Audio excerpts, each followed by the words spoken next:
Olá, boa noite, a graça e a paz do Senhor Jesus. É com muita alegria, mais uma vez, que nós estamos aqui nesta noite de louvor, de celebração ao Senhor, para mais um momento de ministração da palavra de Deus. E eu agradeço a Deus pela sua vida, pela oportunidade que tenho de contar com a sua presença nesse momento de louvor, de adoração, de comunhão, e que seja um tempo agradável na presença de Deus, em nome de Jesus. Ainda ajustando aqui meu equipamento para a gente ter esse tempo de comunhão com o Senhor através da sua palavra.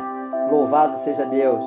Espero que você tenha tido um domingo abençoado, cheio da graça, cheio da presença do Senhor. Eu quero aguardar só mais alguns minutinhos e já nós estaremos iniciando esse tempo de comunhão através da palavra de Deus. Obrigado pela sua vida, você que escolheu passar esse momento aqui comigo.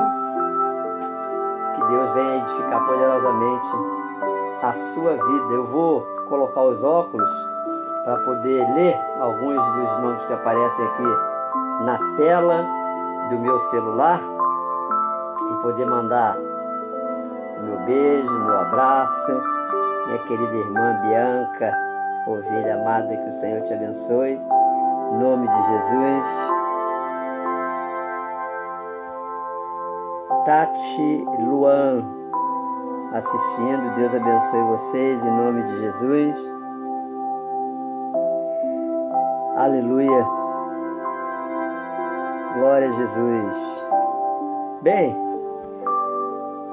vamos iniciar, até porque o horário já avança e algumas pessoas me perguntam por que eu faço a live tão tarde. Na verdade, eu desenvolvo o culto da nossa igreja de uma outra forma, na Metodista aqui em Silva Jardim, e a live é que eu faço às 22 horas através do Facebook. E que bom que você está aqui para a gente partilhar desse momento. Vamos orar em nome de Jesus. Senhor nosso Deus, bendito Pai, louvado e glorificado seja o Teu nome. Nós te agradecemos porque estamos na Tua presença. O Senhor é bom e cuida de nós. Obrigado pelo domingo que Tu nos concedestes, por nos guardares. Obrigado porque nesse tempo, Deus, em que temos visto a calamidade chegar a tantas famílias, o Senhor tem sido bondoso e misericordioso, nos guardando. Nós oramos, aproveitando a oportunidade por cada família que está enlutada nesse período de pandemia, tendo a tristeza de um ente querido acometido pela Covid-19, alguém que esteja enfermo. Nós oramos colocando diante de Ti, aproveitamos para interceder pela vida dos profissionais da saúde, para que tenham da parte do Senhor graça e assim possam, em nome de Jesus, serem preservados também diante de toda essa pandemia. Oramos pelos seus familiares, oramos pelo pessoal da segurança pública, todos que estão de alguma forma expostos. Nós oramos em nome de Jesus e te agradecemos, Senhor, por esse tempo de comunhão contigo, Pai. Que a Tua palavra venha falar ao nosso coração, nos abençoando nesta noite. Obrigado por cada culto que já aconteceu, cada ministração que chegou aos nossos corações. Obrigado pela Tua igreja reunida virtualmente, algumas igrejas lá já em determinadas cidades com o culto presencial. Muito obrigado, Senhor Jesus. Que Tu nos ajudes a vencermos esse tempo para louvor e glória do Teu nome. Oramos nesta noite, agradecidos em nome de Jesus. Amém. Louvado seja Deus. Aleluia. Eu quero compartilhar com você a palavra de Deus Evangelho de Marcos, capítulo 11, versículos 11 e depois versículo 15 a 19. E quando entrou em Jerusalém no templo, tendo observado tudo como fosse já tarde, saiu para Betânia com os 12. E foram para Jerusalém, e entrando ele no templo, passou a expulsar os que ali vendiam e compravam. Derrubou as mesas dos cambistas, as cadeiras dos que vendiam pombas. Não permitia que alguém conduzisse qualquer utensílio pelo templo. Também os ensinava e dizia: não está escrito, a minha casa será chamada casa de oração para todas as nações? Vós, porém, a tendes transformada em covil de salteadores. E os principais sacerdotes e escribas ouviam estas coisas e procuravam um modo de lhe tirar a vida, pois o temiam, porque toda a multidão se maravilhava de sua doutrina. E vindo à tarde, saíram da cidade. Bem, o episódio é bastante conhecido por todos nós, e se trata daquela visita ao templo em Jerusalém por ocasião da festa da Páscoa, quando Jesus pega um chicote e parte para cima dos cambistas que faziam negócios no pátio exterior do templo, e ele os expulsa dali. E sem considerarmos o contexto da atitude de Jesus, algumas pessoas podem dizer que ele era igual a qualquer um de nós, qualquer homem, porque não se dominava na questão da ira, muito embora a sua atitude se tratasse do zelo que demonstrava para com a casa de Deus. Mas a atitude de Jesus de forma alguma pode ser comparada à reação de alguém que se depara com uma cena e imediatamente se deixa tomar pela ira, como se a sua reação fosse fruto de uma atitude descontrolada, como costumamos dizer, de alguém que toma uma atitude com a cabeça quente. Até porque quem se comporta dessa maneira diante de uma situação geralmente acaba reconhecendo depois que se precipitou, se deixou levar pela emoção sem pensar nas consequências. Não é o caso de Jesus aqui e em nenhuma outra passagem bíblica onde ele tenha demonstrado reação emocional, ainda que sendo ele também 100% homem. O que é importante que a gente saiba através desse texto, para entendermos o contexto da história: Jesus chegou na tarde do dia anterior em Jerusalém, entrou no templo e o texto diz que, tendo observado tudo, ele saiu para Betânia, onde provavelmente passou a noite. Aquele era o primeiro dia da última semana de atividade de Jesus, antes da sua crucificação, que ocorreria 5 dias depois. E o destaque a que devemos dar atenção é que a ação de Jesus não foi de maneira precipitada, mas premeditada. E a sua ação não foi uma reação emocional descontrolada, como alguém que se comporta diante de uma situação onde o seu ego é ferido. O texto diz que na tarde do dia anterior ele entrou no templo e observou tudo. E quando fez isso, os cambistas já estavam lá, negociando no pátio dos gentios. Mas graças à atitude de Jesus de não reagir naquele momento, voltando só no outro dia, é que nós podemos dizer que ele não sofreu nenhum descontrole emocional, porque a sua reação se baseou no profundo zelo pelo significado do templo que nem os sacerdotes, nem os cambistas estavam considerando. E é exatamente porque Jesus não tinha mais interesse pelas coisas do que pelas pessoas, ou seja, ele se interessava muito mais pelas pessoas do que pelas coisas, que ele toma uma atitude contra a falta de consideração para com as pessoas, especialmente os gentios. aos gentios era impedido o acesso ao pátio interno do templo para adoração, e por isso que eles permaneciam no pátio externo, e era nesse pátio externo que aconteciam as negociações comerciais entre os cambistas e as pessoas que iam peregrinar em Jerusalém por ocasião da festa da Páscoa, que chegavam sem os seus animais para ofertarem. Sim, até os gentios podiam oferecer sacrifícios de holocaustos, mas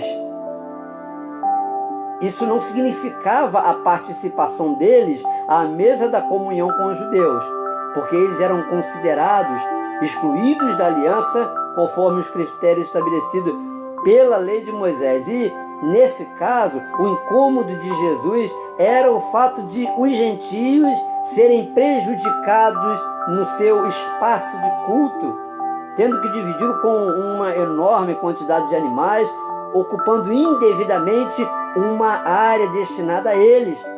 E era isso que os cambistas e os vendilhões não estavam respeitando, deturpando o propósito sagrado de ajuntamento das pessoas naquele lugar.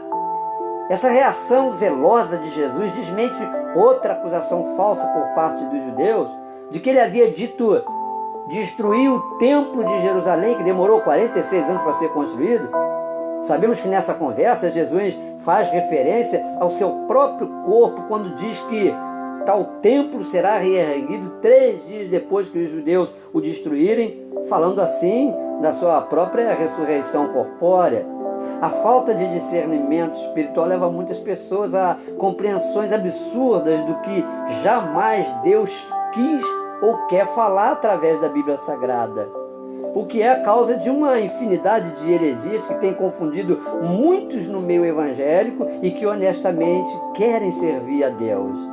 Esse texto do Evangelho de Marcos, que faz menção da última semana das atividades ministeriais de Jesus antes da sua crucificação, ele traz para nós uma história que começa com a inspeção do templo em Jerusalém por Jesus às vésperas da festa da Páscoa. O texto diz que ele observou tudo, e isso tinha a ver com a movimentação das pessoas no templo, as pessoas que estavam envolvidas com as suas tarefas de manutenção, os preparativos religiosos para a festa da Páscoa. E na sua observação, Jesus vê o andamento dos preparativos no pátio externo do templo, onde se concentrava uma grande quantidade de animais preparados para serem vendidos tanto para os judeus quanto para os gentios que vinham de longe e não tinham condições de trazer os animais para o sacrifício da Páscoa. E a presença dos cambistas tinha um objetivo de facilitar a vida dos peregrinos em Jerusalém no dia da Páscoa. E por que os cambistas se concentravam no pátio exterior do templo? Porque todo judeu adulto que não era sacerdote, ele tinha que pagar o imposto anual do templo, que correspondia a 2 dias de trabalho, ao qual se adicionava a comissão dos cambistas, equivalente a 1 dia e meio de trabalho. O templo tinha sua moeda própria. Os sacerdotes tinham uma parceria com os cambistas que trocavam o dinheiro trazidos pelos peregrinos ao templo, e geralmente moedas com imagens, o que era proibido pela lei cerimonial ser aceito no templo. E como os peregrinos vinham de toda a Palestina, de todo o exterior, também, eles eram obrigados a se submeterem ao câmbio das moedas do templo para pagarem os seus impostos, sob pena de os seus bens serem confiscados. E além do negócio de moedas, também tinha a questão que envolvia os animais vendidos pelo dobro do preço de mercado. Esse negócio era administrado pela família de Anás, sumo sacerdote, sogro do sacerdote Caifás, e quem comprasse o animal fora dali do entorno do templo tinha que pagar pela inspeção oficial. Mas quando pagava pela inspeção oficial, os inspetores nunca aprovavam os animais que eram comprados fora da jurisdição do templo. Daí a gente passa a compreender melhor a causa de Jesus ter se irado contra um sistema tão corrupto, comandado pelos próprios sacerdotes reconhecidos como autoridades espirituais da época. As atividades das pessoas no templo não passavam de meras exigências religiosas, nós sabemos disso, e nada tinha a ver com a verdadeira adoração e o sacrifício verdadeiro a Deus. No tempo de Jesus, o Templo de Jerusalém era o lugar de referência da adoração a Deus. Mas também no tempo de Jesus houve a conversa que nós já conhecemos entre Jesus e a mulher samaritana, registrada no Evangelho de João, capítulo 4, versículo 20 a 24, onde ela discutia com Jesus sobre qual realmente era o lugar sagrado da adoração. Jesus lhe dá a resposta que altera completamente o sentido do que até então se entendia por adoração. Ela disse: nossos pais adoraram neste monte, ou adoravam neste monte. Vós, entretanto, dizeis que em Jerusalém é o lugar onde se deve adorar. Disse-lhe Jesus: mulher, podes crer-me que a hora vem, quando nem neste monte nem em Jerusalém adorareis o Pai. Vós adorais o que não conheceis, nós adoramos o que conhecemos, porque a salvação vem dos judeus. Mas vem a hora, e já chegou, em que os verdadeiros adoradores adorarão ao Pai em espírito e em verdade, porque são estes que o Pai procura para seus adoradores. Deus é espírito e importa que os seus adoradores o adorem em espírito e em verdade. A mulher samaritana se referiu ao Monte Gerizim, considerado naquela época o lugar sagrado da adoração para os samaritanos. E ela espera que Jesus, sendo judeu, siga a mesma afirmação tradicional de que Jerusalém é que era o lugar de adoração. O Monte Gerizim é uma das mais altas montanhas da Cisjordânia, a 881 metros acima do nível do mar, região onde viviam os samaritanos. Os samaritanos, como você já sabe, pertencem a uma etnia que se originou da mistura dos judeus com povos de outras nações, por isso considerados pelos judeus da época de Jesus como sem nenhum valor.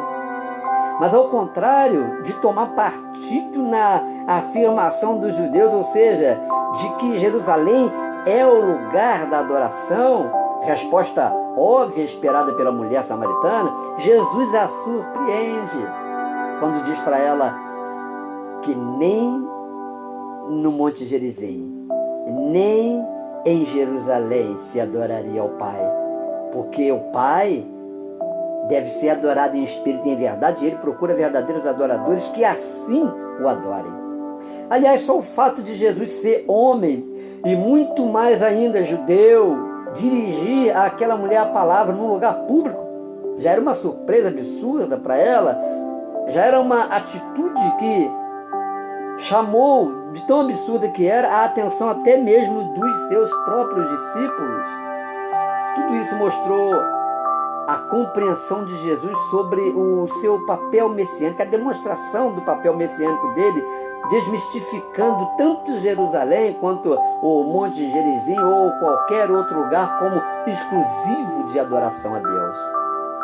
Jesus ensinava aos discípulos que a dinâmica de uma vida de comunhão com Deus se compreende através das atividades do reino, e ultrapassavam essas atividades os limites do templo, as tarefas que se relacionavam à manutenção do templo. Vemos isso no próprio texto que lemos narrando a passagem de Jesus por Betânia. Betânia eu identifico como o lugar de oportunidade do trabalho que realmente sinaliza os propósitos e as prioridades do reino. E foi para lá que Jesus se dirigiu. Foi para Betânia que Jesus se dirigiu com os 12 discípulos. Muitas vezes questionamos a falta de oportunidade para fazer alguma coisa no templo da igreja, principalmente aquelas coisas que nos deixam em maior evidência, Até porque também são poucas as pessoas que se interessam em fazer coisas no templo da igreja que não lhes dê a oportunidade de aparecer às outras pessoas, como estando envolvidos com a obra. Mas Jesus, diferentemente de nós, ele procura oportunidade de sinalizar o reino de Deus exatamente junto das pessoas que a religião considerava rejeitadas por Deus para a comunhão com Ele e impedidas pela lei de Moisés de acesso ao templo de adoração a Deus. O versículo 11 que lemos, no capítulo 11 de Marcos, diz que Jesus, tendo observado tudo, foi para Betânia. E Betânia é esse lugar da manifestação da graça de Deus. Mateus, no capítulo 26, versículo 6, diz que Jesus entrou na casa de um homem conhecido como leproso. Claro que, estando na presença de Jesus, ele já não estava mais com lepra. A lepra, que simboliza o pecado, é inadmissível para quem já esteja na presença de Jesus. É impossível o pecado dominar sobre uma pessoa que já tem comunhão com Deus. E aí em Betânia também, que uma mulher presta honra a Jesus, derramando sobre ele, lavando os seus pés, com um vaso de perfume muito precioso. E aquele perfume era tão precioso que ele valia pelo menos um ano de trabalho de uma pessoa comum. E Jesus quebra o preconceito e o machismo porque se deixa tocar também por aquela mulher. Interessante que Betânia foi o lugar escolhido para a ascensão de Jesus. Lucas, capítulo 24, versículo 50, conta que depois da ressurreição, ali em Betânia foi o último lugar em que Jesus esteve no meio dos discípulos até ser assunto aos céus. Betânia é o lugar onde Jesus aparece batizando, onde batiza o próprio Jesus. Batismo esse simboliza a morte para inserção no reino de Deus. Betânia é lugar de vitória sobre a morte. A ressurreição de Lázaro no capítulo 11, mas no versículo 15 do capítulo 11 de Marcos, depois de estar em Betânia, Jesus volta a Jerusalém no dia seguinte. E de novo no templo ele toma uma atitude como não tomou na tarde do dia anterior. Tudo que Jesus fez, que sinalizaram, tudo que ele fez que sinalizou o reino, a cura, a quebra de preconceito, a ressurreição, todos os milagres que Jesus fez, ele fez fora de Jerusalém, nesse contexto que eu estou dizendo, e muito mais ainda fora do templo. No templo, onde deveria ser um lugar da manifestação da graça, do poder de Deus, estava fechada ali a oportunidade para a ação do Espírito. A atitude de Jesus não pode jamais ser usada como exemplo para a justificativa da nossa ira, quando nós somos impulsionados a fazermos alguma coisa fora do nosso juízo perfeito. O que Jesus faz, tomando na mão o chicote, expulsando os cambistas das dependências do templo, não tem absolutamente nada a ver com as atitudes que tomamos precipitadas pela ira humana. Jesus de forma alguma agiu com precipitação ou com a cabeça quente, pelo contrário, ele fez tudo, como já falamos, de maneira premeditada, porque quando foi para Betânia, ele foi pensando nas coisas que precisavam ser corrigidas no templo quando ele voltasse no dia seguinte. E Jesus não usou a diplomacia para negociar com os vendilhões do templo, mas os expulsou de lá, levando em consideração o próprio conhecimento que aquelas pessoas tinham do erro que cometiam, mas que ao mesmo tempo não lhes causava incômodo na consciência carregada de corrupção. Na ocasião da Páscoa, Jerusalém recebia judeus do mundo inteiro que vinham ao templo para adorar com sacrifícios, terem que apresentar os seus sacrifícios de animais comprados por preços muito acima, que tinham que receber o visto de sem defeito, como exigia a lei. Assim se formava uma máfia em torno do templo, com a presença dos cambistas, sob a permissão dos sacerdotes, que também lucravam. E lucravam muito com a movimentação financeira, pelo ágio cobrado sobre as mercadorias. As mercadorias expostas no lugar onde aqueles que não eram judeus deveriam se concentrar. E isso impedia o acesso dessas pessoas que também queriam adorar a Deus nessa parte externa do templo. Daí para a gente ter uma ideia do porquê da atitude de Jesus, consumido não pela ira, mas pelo zelo, por causa daquele lugar. Aquele lugar que deveria ser a casa de oração para todos os povos, já um prenúncio da abertura da porta da casa de Deus para também acolher os gentios que muito em breve seriam reunidos num só povo. Por isso que hoje não há judeu, nem gentio, nem grego, nem bárbaro, nem cita. O apóstolo Paulo vai dizer isso. Em Cristo Jesus, Deus reuniu todos em um só povo. Na dispensação da graça, Deus não deseja receber mais sacrifícios de animais como forma de adoração. O que agrada a Deus é um coração contrito e quebrantado de quem se apresenta a Ele, como disse Davi no Salmo 51, versículo 17. Sacrifícios agradáveis a Deus são um espírito quebrantado, o coração compungido e contrito, não o desprezarás, ó Deus. Davi, mesmo estando debaixo da lei, teve a revelação da graça de Deus, discernindo que o que agradava a Deus não eram os sacrifícios de animais, pois se assim fosse, ele, na condição de rei, poderia lhe oferecer tais sacrifícios aos milhares.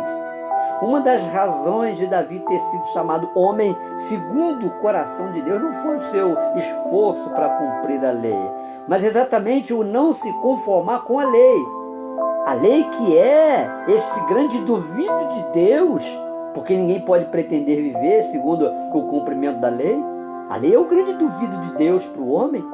Davi se apresenta como alguém além do seu tempo, que deseja no íntimo do seu coração a aceitação dos sacrifícios que ele oferece a Deus, mas como resultado da sua fidelidade, do seu amor ao Senhor, fruto da graça que operava na sua vida, procurando dar significado ao que ele oferecia a Deus, não porque a lei mandava, mas porque tinha prazer em Deus. A adoração é individual. A adoração depende da disposição do coração diante de Deus, e não dá para pegar carona na adoração de ninguém. Não dá para chorar só porque os outros estão chorando do meu lado. Cantar porque estou junto de outros cantando. Fechar os olhos como se estivesse adorando porque outras pessoas estão fazendo isso. O recurso para sacrificar a Deus você só encontra no Espírito Santo. Ou você tem este recurso dado pelo Espírito Santo, ou não tem, pois ninguém poderá lhe ajudar nessa questão que envolve a sua adoração pessoal. Um dos principais motivos da atitude dura de Jesus tinha a ver com o uso das dependências do templo como atalho para o transporte de mercadorias. Na dispensação da graça, o valor do templo em si só pode ser compreendido a partir da prática das atividades devocionais, aquilo que envolve a oração, o louvor, a adoração. E não podemos supervalorizar nenhuma estrutura material além da sua utilidade para o fim que realmente agrada a Deus. E mesmo no tempo de Jesus, qualquer outra ocupação que as pessoas tivessem no templo, no momento em que deveriam se dedicar à adoração, era repreendida por ele. Por isso, impediu o acesso daquelas pessoas que tinham verdadeira intenção de oferecer a Deus seus sacrifícios de louvor, ainda que de maneira precária, segundo a lei, mas feita com sinceridade de coração. E a repreensão de Jesus a estes que se colocavam como pedra de tropeço. O templo como casa de adoração para todos os povos é uma afirmação do que Jesus faz no novo tempo de oportunidade de Deus que chega não somente para os judeus, mas para todos os povos. Nos tornamos também ladrões quando o que fazemos, nós nos tornamos esses trapaceiros, esses negociantes ilícitos, quando o que fazemos evidencia mais o propósito de agradar a nós mesmos do que glorificar a Deus. Quando avaliamos se o culto foi bom ou não, quando o que acontece durante o culto nos agradou ou não, nós nos esquecemos de que o culto é para Deus. Mas como explicar esse momento em que Jesus, tomado de ira, ele parte para cima dos cambistas com um chicote expulsando-os das dependências do templo? A atitude de Jesus, na verdade, é a interrupção de uma prática antiga que ocorria ali nas dependências do templo e que era a causa de enriquecimento ilícito tanto do sumo sacerdote quanto dos sacerdotes que ministravam no templo. Havia toda uma articulação criminosa por trás do sistema religioso que fomentava a corrupção que envolvia o templo e os que nele serviam como ministros de Deus, explorando a fé das pessoas que recorriam ao templo para cumprirem os seus votos para com Deus. Eu acredito que todos nós, nesse tempo de pandemia, impedidos de cultuar no templo, estamos sentindo muita falta, não só de estarmos adorando num espaço que para nós é agradável, está como também sentindo falta de estarmos juntos uns dos outros. Precisamos estar abertos para a mudança que traz a experiência de um novo tempo como uma oportunidade para todas as pessoas se sentirem parte do corpo de Cristo e independentemente do templo. Deus age tão poderosamente além do templo que precisamos reconhecer que as pessoas estão aí, muitas delas, fazendo mais para agradar a Deus fora do templo do que aqueles que estão se esforçando dentro do templo para agradar a Deus. Precisamos remover qualquer coisa, ou mesmo deixar de fazer o que quer que seja que atrapalhe os outros no verdadeiro propósito de adorar a Deus. Só posso justificar que faço como sendo para Deus alguma coisa quando o que faço gera resultados de edificação para melhorar a minha vida e a vida das pessoas com Deus. Esse é o propósito. O motivo de Jesus sair da cidade antes que escurecesse é porque ele não queria ser alvo dos religiosos. Sabe por quê? Porque os religiosos não agem às claras, porque não querem que seus verdadeiros objetivos sejam descobertos, que seus privilégios sejam retirados. Jesus nos proporciona um privilégio superior, que é de participar da comunhão com Ele. Já os religiosos vão ouvir dele um dia essa palavra: apartai-vos de mim, que não vos conheço, apesar de tudo o que fizeram pensando agradar a Deus. Eu tenho ouvido algumas pessoas falarem da questão de retorno para a igreja após a pandemia, quando os templos estiverem liberados para o culto. Há uma preocupação da parte de muitas pessoas, dizendo que muita gente vai se perder nesse período de pandemia. Muita gente vai deixar de voltar a congregar depois que passar essa pandemia.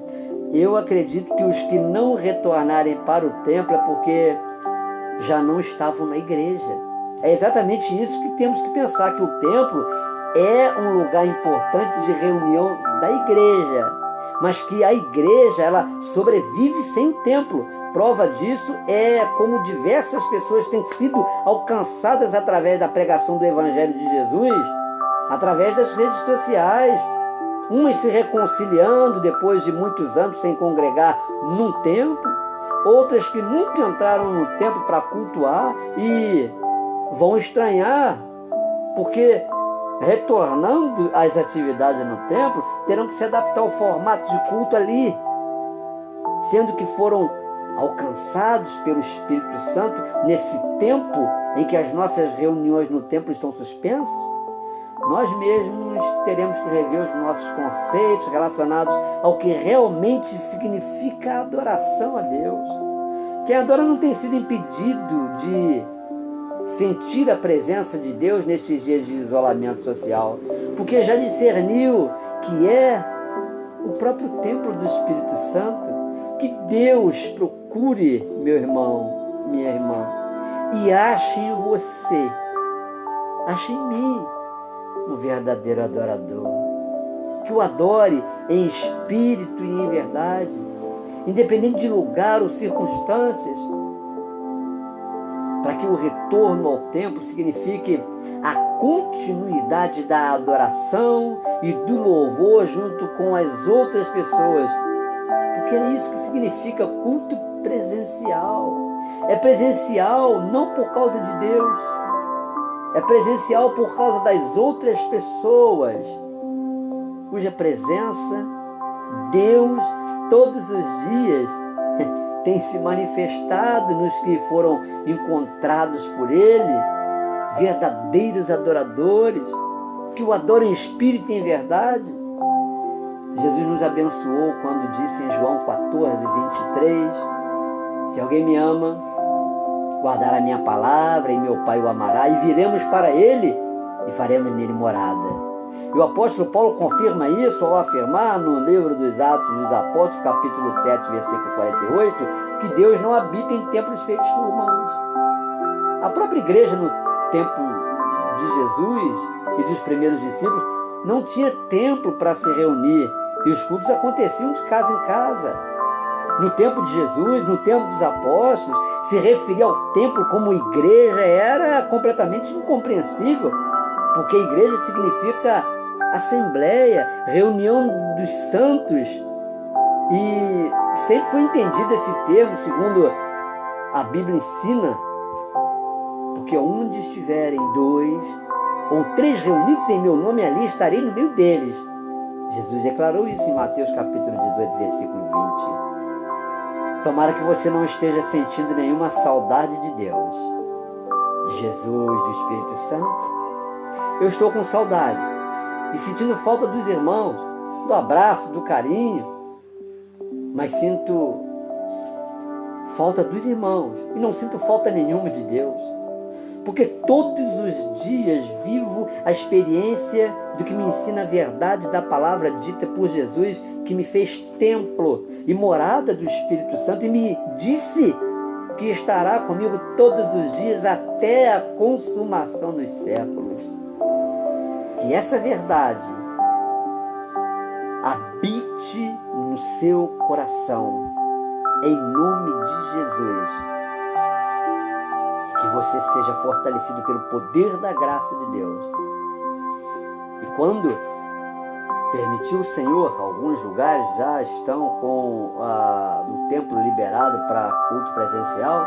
Quando isso acontecer de forma generalizada para a igreja, nós voltaremos não com saudade de Deus, mas convictos de que, apesar de todo o carinho que temos com o templo, ele não comporta Deus, nem detém, nem a razão da nossa adoração. Coração contrito, espírito quebrantado, é o que Deus espera que você apresente diante dele, em nome de Jesus. Que o Senhor te abençoe. Eu quero orar junto com você. Orar pelo seu coração, orar pela sua vida espiritual, orar pelo seu ministério, orar pela sua caminhada com Deus. Em nome de Jesus. Põe a mão sobre o seu coração. Senhor, nós te glorificamos pela tua palavra e porque tu nos chamastes para sermos templos do teu Espírito. Muito obrigado porque o teu Espírito habita em nós. Muito obrigado porque nós temos diariamente a companhia do Senhor na nossa vida.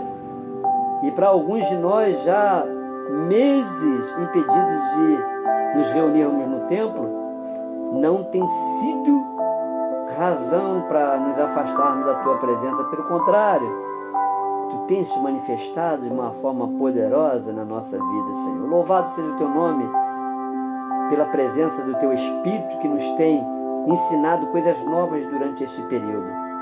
E que quando Tu permitires o nosso retorno para o templo, isso seja para o nosso abraço, seja para o nosso carinho uns para com os outros, seja para a nossa tolerância uns para com os outros, seja para a nossa dedicação naquilo que é mais importante, que sinaliza o reino de Deus, que o templo da nossa igreja, Deus, fechado no bairro onde está, seja para os nossos vizinhos uma referência de que, um sinal de que está faltando alguma coisa boa. O povo que ali canta, o povo que ali ora, o povo que ali prega a palavra. E que o nosso retorno seja uma bênção também para os nossos vizinhos, em nome de Jesus. Que Tu aquietes o nosso coração, nos faça descansar em Ti, no poder da Tua graça. Obrigado, Senhor, pela Tua palavra. E obrigado por Jesus Cristo, que é o sacrifício único provido pelo próprio Deus para a nossa redenção, para a nossa salvação. Louvado seja o Teu nome, Senhor. Nós te agradecemos por esta noite na Tua presença, em nome de Jesus. Que a sua casa seja abençoada, que você seja abençoado, que o Senhor faça resplandecer o seu rosto sobre ti, que o Senhor sobre ti levante o seu rosto, que o Senhor te dê a paz. Em nome de Jesus, tenha uma semana cheia da graça de Deus. Obrigado pela sua atenção, pelo seu carinho, por estar comigo aqui nesse tempo, em nome de Jesus. Fiquem todos na paz.